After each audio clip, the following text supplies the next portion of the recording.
আপনারা সকলেই জানেন মহাভারতের পাতায় কৌরব পক্ষের সঙ্গে পাণ্ডব পক্ষের পাশা খেলার প্রতিযোগিতা হয়। শকুনির চালে পরাজিত পাণ্ডব পক্ষকে দুর্যোধন 12 বৎসরের জন্য বনবাস এবং 1 বৎসরের জন্য অজ্ঞাতবাসে যাওয়ার নির্দেশ দেয়। 12 বৎসর বনবাসে অতিবাহিত করার পর পাণ্ডবগণ 1 বৎসর অজ্ঞাতবাসে কাটিয়েছিল বিরাট রাজার রাজসভায় নিজ নিজ নাম পরিবর্তন করে। যেমন যুধিষ্ঠির কঙ্কভট নাম ধারণ করেছিল, বল্লভ নাম ধারণ করেছিল ভীমসেন, বৃহন্নলা নাম ধারণ করেছিল অর্জুন এবং রথিক ও তন্তুপাল নাম ধারণ করেছিল নকুল ও সহদেব। দ্রৌপদী বিরাট রাজার কেশ পরিচর্যায় নিযুক্ত ছিল সৈরন্দ্রী নাম ধারণ করে। সেই 1 বছরের কাহিনী আপনাদের আলোক উদ্ভাসিত মহান মঞ্চে আমরা ছৌ নৃত্যের মাধ্যমে তুলে ধরছি। তাই শুরু করতে চলেছি স্বর্গীয় ওস্তাদ দুর্যোধন মাহাতো রচিত নির্দেশিত দিলীপ মাহাতো পরিচালিত বিনা পানি ছৌ নৃত্য বিকাশ কেন্দ্রের সমস্ত ছৌ শিল্পী দ্বারা অভিনীত ভীম হস্তে কীচক।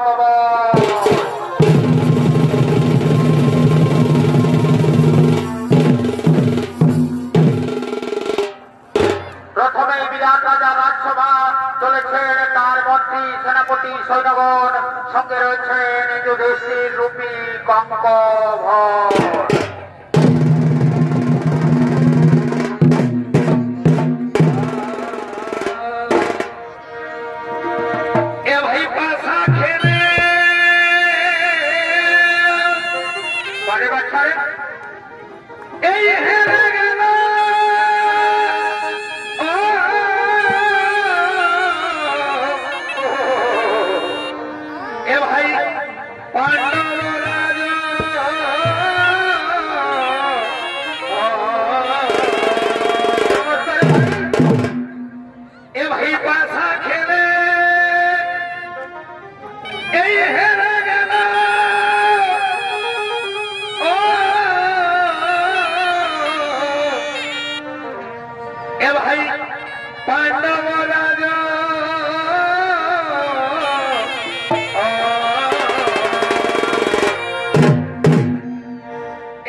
এসে হাজির হয়েছেন, এখনো আসেননি রাজা বিরাট।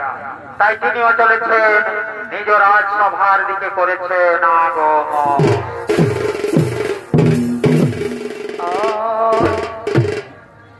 ভাই বলবো নাই আমার মনটাই হচ্ছে, ভাই আমার লাগছে কেন কেন কেন ভাই রে ভাই, ভাই বলবো নাই আমার মনটাই হচ্ছে এমন লাগে লাগছে ভাই রে ভাই, বলে ভাই খবর কোন বানারি বিধবা হয়ে কি হলো এ ভাই কোন বানারি বিধবা হয়ে অবল বেটা জন্মাইছে রে ভাই, বেটা জন্মাইছে বারে বাছারে।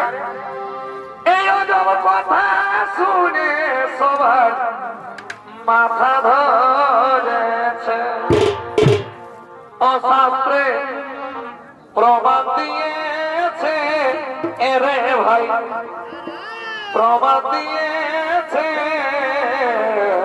বারে বাছারে। এই অজব কথা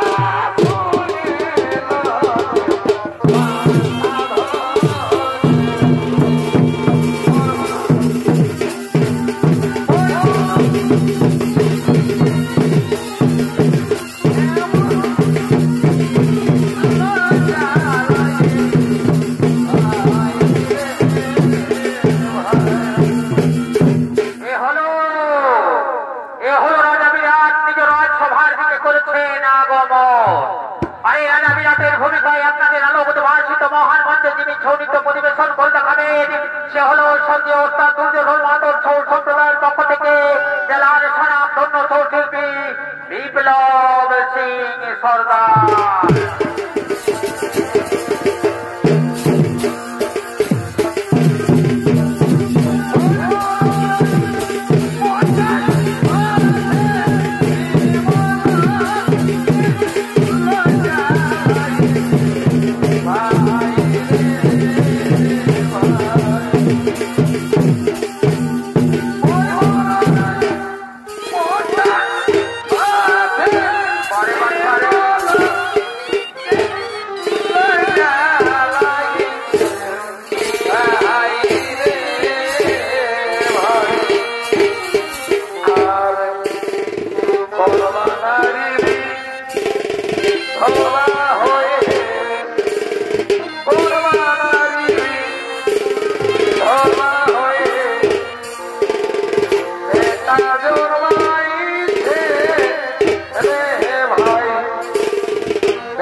সারাদিন বারবার ধারে ধরে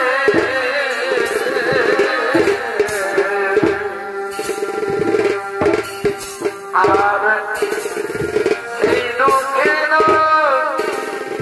জনা ঘরে আরে ভাই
আমার মন্ত্রী সেনাপতি সৈন্যগণ আমার রাজ্যের সমস্ত প্রজা আনন্দে রয়েছে তো?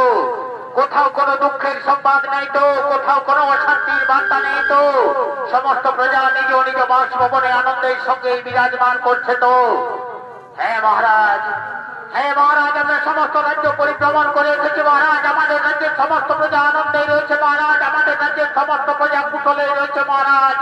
কোথাও কোনো অশান্তির বার্তা নেই মহারাজ। কোথাও কোনো দুঃখের সংবাদ নেই মহারাজ। সমস্ত প্রজা নিজ নিজ বাসভবনে আনন্দের সঙ্গে বিরাজমান করছে মহারাজ। সমস্ত প্রজা নিজ নিজ বাসভবনে আনন্দের সঙ্গে বিরাজমান করছে।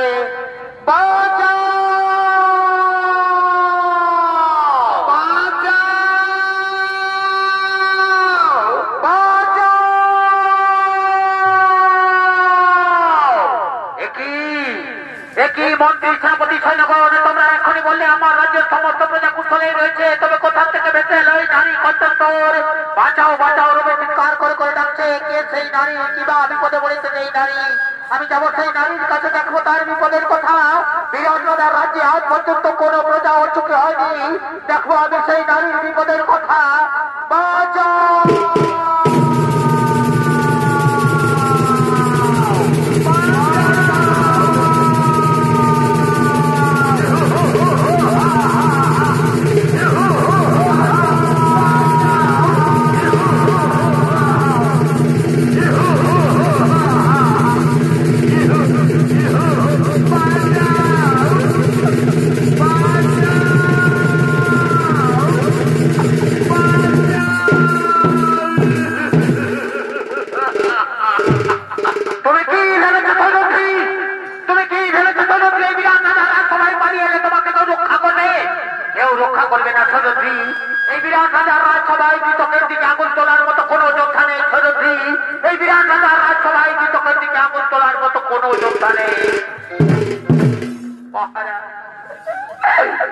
আপনি তো নিজ চোখে দেখলেন মহারাজ, কিছু কিভাবে আমাকে অপমানিত কলঙ্কিত করার চেষ্টা করেছে মহারাজ। এই অপমানের জন্য কিচককে আপনি দণ্ড দিন মহারাজ। এই অপমানের জন্য কিচককে আপনি দণ্ড দিন। শোনো শোনো সৈরন্ধ্রী, কিচকের এই ভুলের জন্য কিচককে তুমি ক্ষমা করে দাও সৈরন্ধ্রী।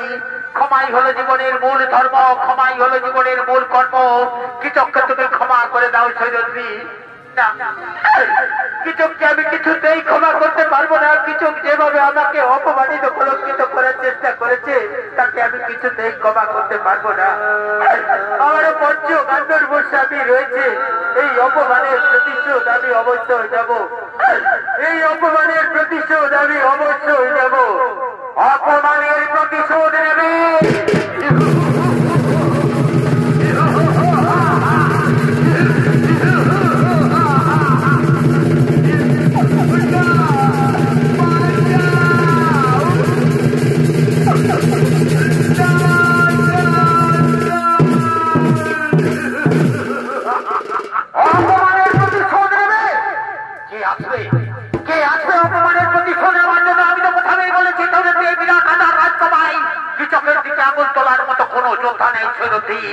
শোনো শোনো সৈরন্ধ্রী, কোথায় তোমার পঞ্চগান্ধর্ব স্বামী? কেউ আসবে না সৈরন্ধ্রী। এই বিরাট রাজার রাজ্যে কিচকের দিকে আঙুল তোলার মতো কোনো যোদ্ধা নেই। শোনো শোনো সৈরন্ধ্রী, আমার মনে যখন ধরেছে তখন এক না একদিন আমি তোমাকে নিশ্চয়ই আপন করে পাবো সৈরন্ধ্রী।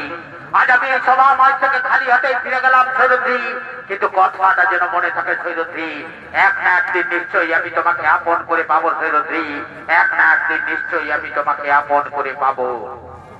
মহারাজ, এখনো কি আপনি চুপ করে থাকবেন মহারাজ? আপনার চোখের সামনে একজন অবলা নারীকে এভাবে অপমানিত কলঙ্কিত হতে হচ্ছে মহারাজ, এখনো কি আপনি চুপ করে থাকবেন? ও বুঝতে পেরেছি মহারাজ, আপনি যখন আমার দিক থেকে মুখ ফিরিয়ে নিয়েছেন তখন আমি বুঝতে পেরেছি আপনিও ধৃতরাষ্ট্রের মতো স্নেহ বসে অন্ধ হয়ে রয়েছেন মহারাজ।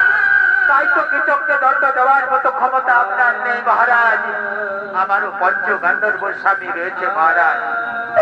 আপনি যখন কিচককে দণ্ড দিলেন না তখন আমারও পঞ্চ গান্ধর্ব স্বামী রয়েছে মহারাজ। আমি ওই সভা মাঝে আজকে প্রতিজ্ঞা করে যাচ্ছি মহারাজ, সাক্ষী থাকো চন্দ্র সূর্য, সাক্ষী থাকো 33 কোটি দেবতা। এই সবার মাঝে আজকে প্রতিজ্ঞা করে গেলাম, আগামীকালে সূর্য উদয় হয় কি চোখ দেখবে, নতুবা আমি দেখবো মহারাজ। আগামীকালের সূর্য উদয় হয় কি চোখ দেখবে, নতুবা আমি দেখবো মহারাজ। আগামীকালের সূর্য উদয় হয় কি চোখ দেখবে, নতুবা আমি দেখবো মহারাজ।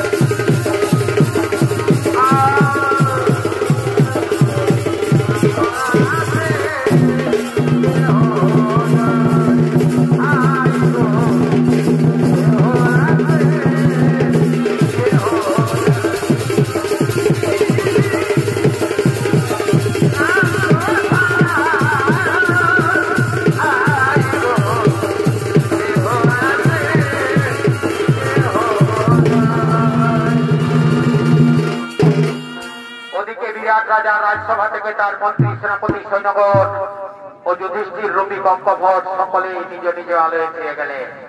আর ওদিকে বিরাট রাজার রাজ্যে দ্বিতীয় পাণ্ডব ভীমসেন বল্লভ নাম ধারণ করে রন্ধন কার্যে নিযুক্ত ছিল। সেই ভীমসেন চলেছেন তার রন্ধনশালার দিকে।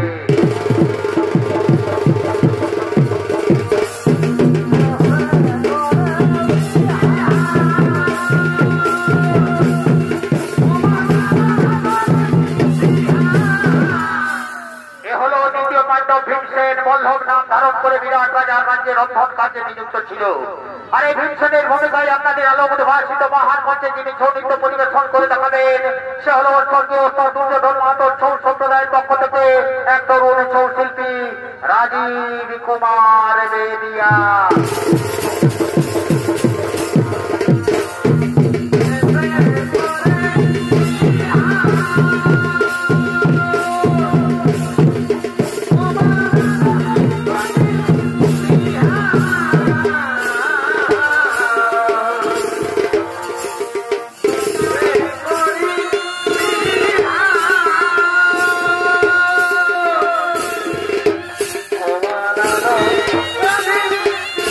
Yeah.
কি শুনতে পাচ্ছ আমার এই করুণ আর্তনাদ? তুমি কি রয়েছে এই রন্ধনশালায়? অবশ্যই দেবতা আমার, তুমি কি আমার করুণ আর্তনাদ শুনতে পাচ্ছ না? কে রাতে মরে এই রন্ধনশালায় নারী কণ্ঠস্বর ভেসে এলো? কে সেই নারী? মনে হচ্ছে যেন চিরপরিচিত চেনা নারীর কণ্ঠস্বর। না না, আমি হস্তিনাপুরের যুবরাজ, আমি কোনোদিন কারো বিপদে পিছপা হয়নি। আমি যাব, দেখবো সেই নারীর বিপদের কথা। কে সেই নারী?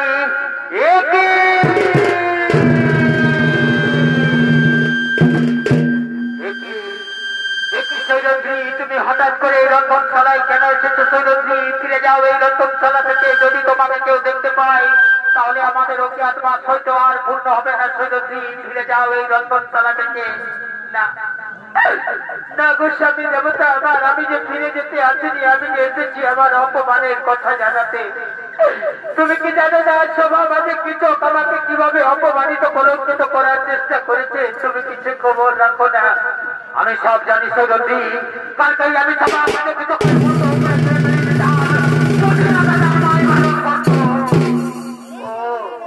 তুমি তোমার দাদার কথাই শুনলে, আমার কথা তুমি একবারও ভাবলে না।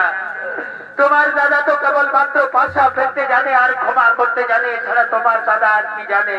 শোনো শোনো সৈরন্দ্রী, দাদার কথা মতো আমাদেরকে থাকতে হয়, দাদার কথা মতো আমাদেরকে চলতে হয়।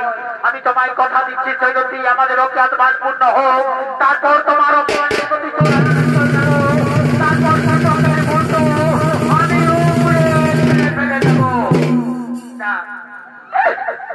গোস্বামী দেবতা আমার, ততদিন যে আমি অপেক্ষা করতে পারবো না।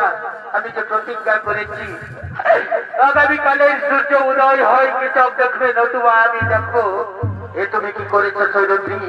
তোমার এই প্রতিজ্ঞা যে আমি কিছুতেই পূর্ণ করতে পারবো না সৈরন্দ্রী, তোমার এই প্রতিজ্ঞা যে আমি কিছুতেই পূর্ণ করতে পারবো না।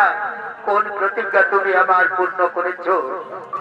হস্তিনাপুরে যেদিন দুঃশাসন আমার বস্ত্র হরণ করেছিল, সেদিনে তো আমি প্রতিজ্ঞা করেছিলাম দুঃশাসনের রক্ত দিয়ে আমি আমার কেস তৌত করবো। তাই তো আজও আমার এই কেস খোলা রয়েছে। এখনো সেই প্রতিজ্ঞাও পূর্ণ করোনি, আর এই প্রতিজ্ঞাও যদি তুমি পূর্ণ না করো তাহলে আমি আর কোন লজ্জায় বেঁচে থাকবো? আমি হয়তো আত্মহত্যার পথ বেঁচে যাব।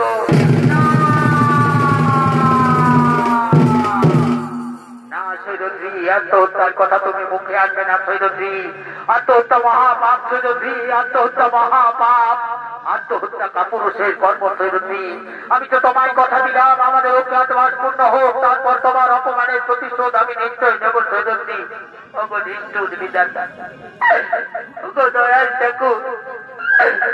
এই অভাগীর কপালে কি দুঃখ ছাড়া সুখ তুমি কোনদিন লিখলে না ঠাকুর?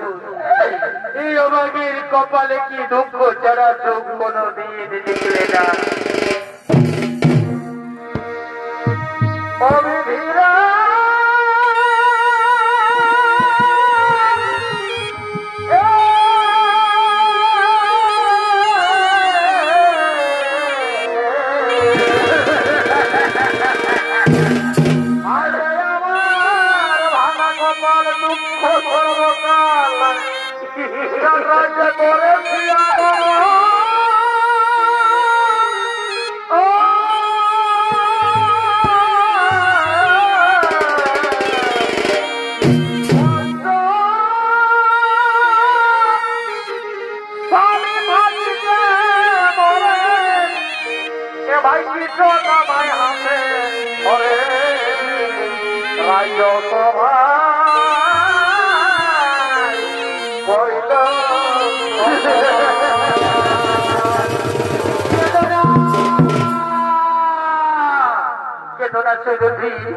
এভাবে কেটে কেটে তুমি আমাকে আর দুর্বল করো না সৈরন্দ্রী। আমি তো তোমায় কথা দিলাম আমাদের অজ্ঞাত মাস পূর্ণ হোক, তারপর তোমার অপমানের প্রতিশোধ আমি নিশ্চয়ই নেব সৈরন্দ্রী। তারপর কৃষকের বন্ধু আমি উমড়ে ছিঁড়ে ফেলে নেব সৈরন্দ্রী। ওগো নিষ্ঠুর বিধাতা, ওগো দয়াল ঠাকুর, কত আশা কত স্বপ্ন নিয়ে আমি পঞ্চস্বামীকে আপন করেছিলাম। আমি ভেবেছিলাম আমি হস্তিনাপুরের রাজরানী হব, কিন্তু কি পেলাম জীবনে? আমি দুঃখ ছাড়া সুখকে অভাগের কপালে কোনো দিন জুটবে ঠাকুর, দুঃখ ছাড়া দুঃখী এই অভাগীর কোনোদিন জুটবে না। এই জনম দুঃখী কপালে পড়া দয়া আমি একজনা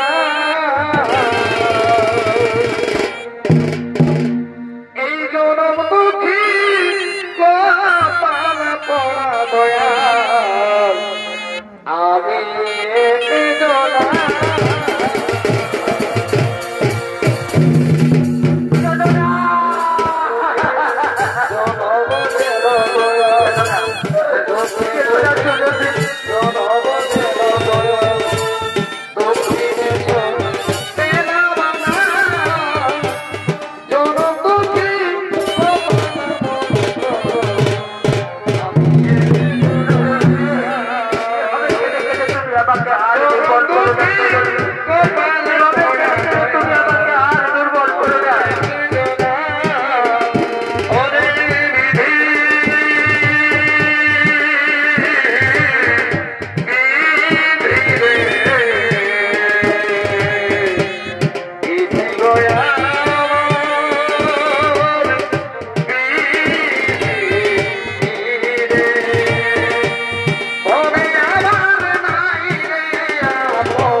আমি তোমার প্রতিজ্ঞা নিশ্চয় পূর্ণ করবো সৈরথী। তাতে একবার কেন যদি 12 বার আমাকে বনবাসে যেতে হয় তবু আমি প্রস্তুত আছি সৈরথী। যাও সৈরথী, তুমি কৃতজ্ঞ গিয়ে এই সম্মান দাও। আমি তোমার কথা নিশ্চয় পূর্ণ করবো সৈরথী, আমি তোমার প্রতিজ্ঞা নিশ্চয় পূর্ণ করবো। যাও সৈরথী, তুমি কৃতজ্ঞ গিয়ে সম্মান দাও। সেদিন রাত্রিবেলায় নৃত্যশালায় এসে তোমার সঙ্গে দেখা করে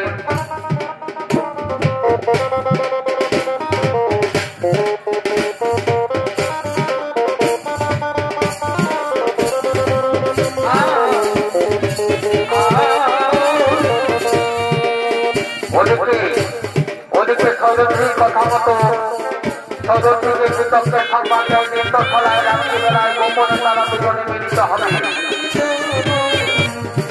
আর ওদিকে কিছু উন্মত্ত অবস্থায় ছুটে আসছে নৃত্যশালার দিকে সৌরভীকে পাওয়ার আশায়।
রয়েছে সৈরন্ধি, তুমি তো কথা দিয়েছিলে নৃত্যশালায় আমরা গোপনে দুজনে মিলিত হব, তবে কি তুমি আমায় মিথ্যা প্রতিশ্রুতি দিয়েছিলে সৈরন্ধি?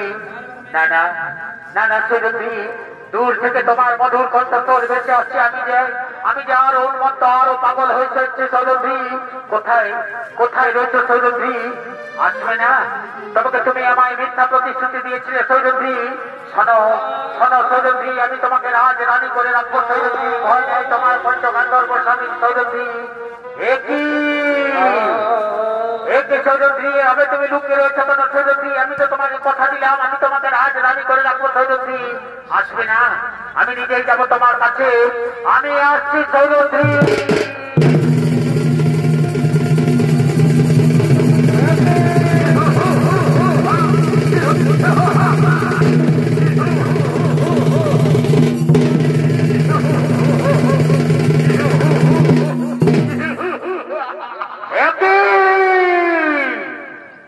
বল্লভ, তুমি হঠাৎ করে রন্ধনশালা ছেড়ে এই নৃত্যশালায় কেন এসেছো বল্লভ?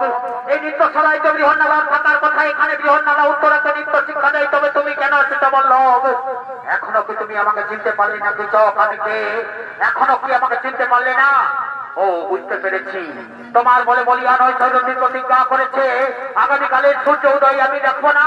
ঠিক আছে বল্লভ, আমাকে যেতে দাও, অস্ত্রাগারে অস্ত্র নিয়ে আসতে দাও, তারপর দেখি দেখি তুমি কত শক্তি ধরো।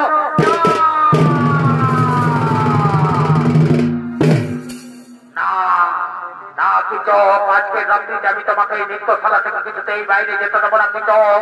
আজকের রাত্রিতে এই নৃত্যশালাতেই তোমার শেষ রাত্রি হবে কৃষক।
কোথায় কোথায় রয়েছে সৈরন্ধি? নৃত্যশালায় এসে দেখে যাও, তোমার প্রতিজ্ঞা আমি পূর্ণ করেছি সৈরন্ধি। আগামীকালের সূর্য উদয় কৃষক আর দেখবে না সৈরন্ধি। আসবে না? অভিমান করে তুমি আমার কাছ থেকে চলে গেছো সৈরন্ধি। আমি আসছি সৈরন্ধি।